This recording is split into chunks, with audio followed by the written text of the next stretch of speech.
Okay, happy Easter, everyone. Here is, well, I'm going to be doing a few videos today. This one right here, I'm finally working on this Tervigon again. If you can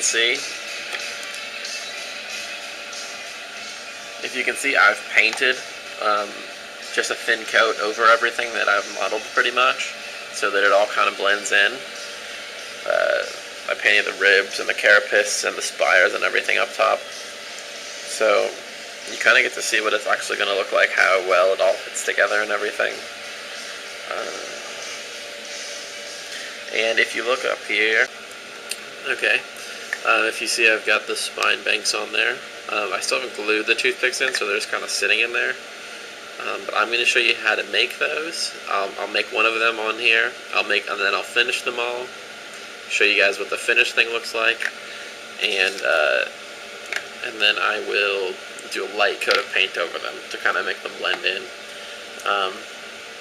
If you can see, I've taken this piece of carapace off in order to work on them, but that's going to be how that's going to be on there. So we're going to make a row of three, and then the one down here, just like with these three, and then the first one is the only one that you can actually be able to see.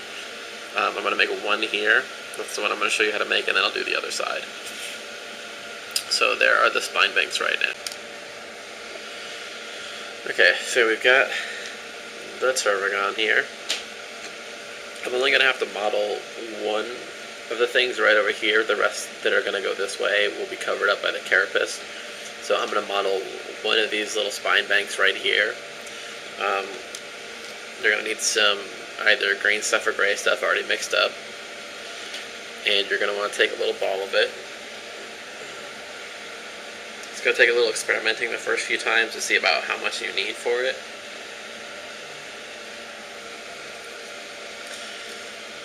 And you just want to put that right where you're going to be working. That's right where I want it there. And we're going to do all of the modeling with the toothpick.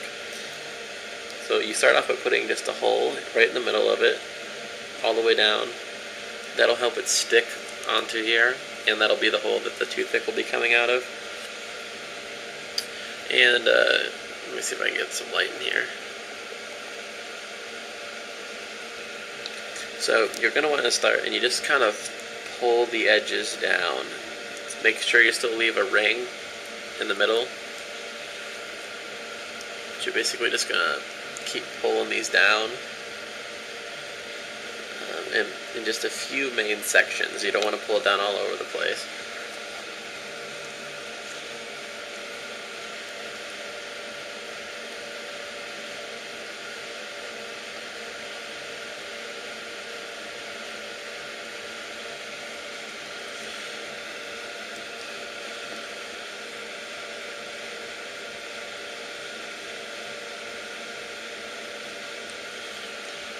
And keep the toothpick wet. Otherwise it'll start sticking to it and it won't work out too well. Every now and then you just gotta roll the toothpick to flatten some of this.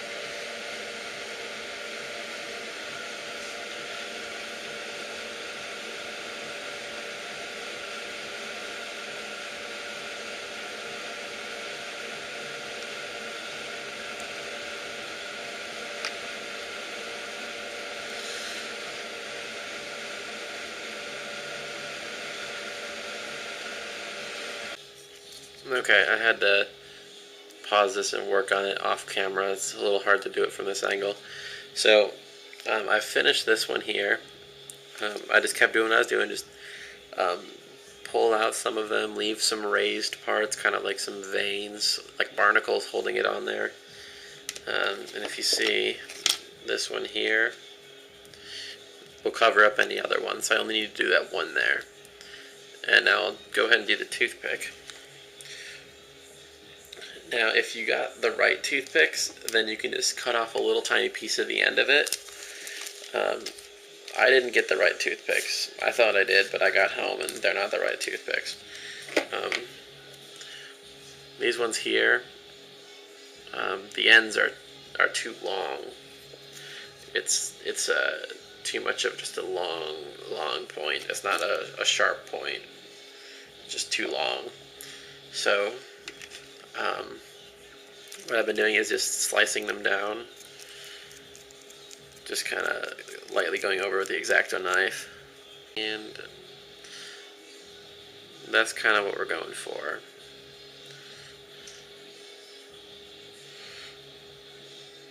So now you're going to take this, and you just need to cut off a very, very, very small part of the end of it here.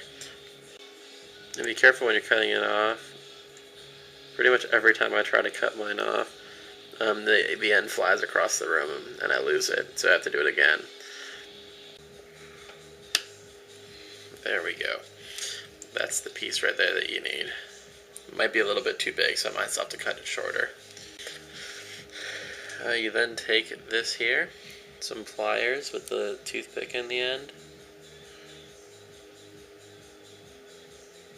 Get it kind of set in there. It's not really in there at all, it's just kind of stuck in the general area. Use your X-Acto knife blade, flip backwards, and kind of catch it and jam it in there. And there you go.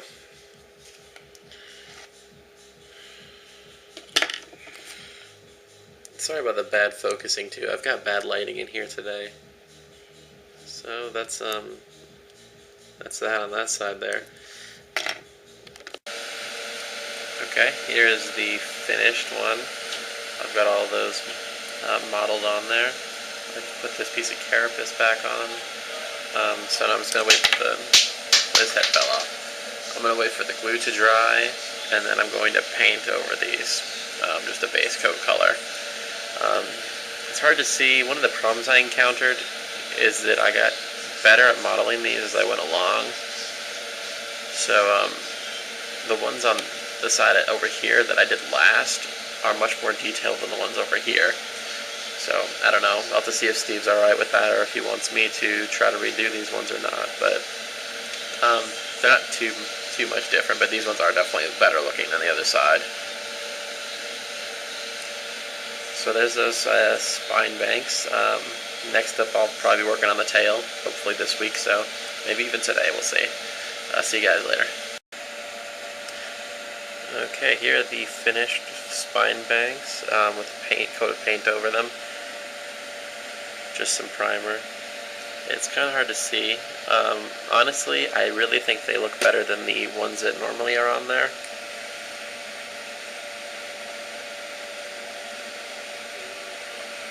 The only issue I see with them is that this is the normal one and these are the ones I made. They're both from the same model, but I guess we'll see.